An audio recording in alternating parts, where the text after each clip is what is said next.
The most common causes of gas and bloating are the indigestion of our foods, meaning we are not digesting our proteins, our starches, and our fats completely. And those undigested foods sit in our digestive system and create gas and bloating. The number one reason that someone would not be digesting their foods is because they're not producing enough digestive enzymes from the pancreas.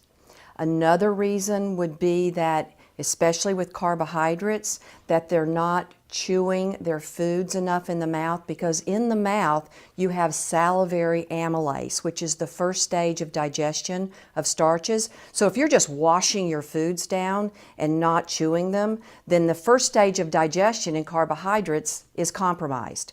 So it's very important to understand, and as we get older, we do not produce as many digestive enzymes from the pancreas as we do when we're younger, unfortunately.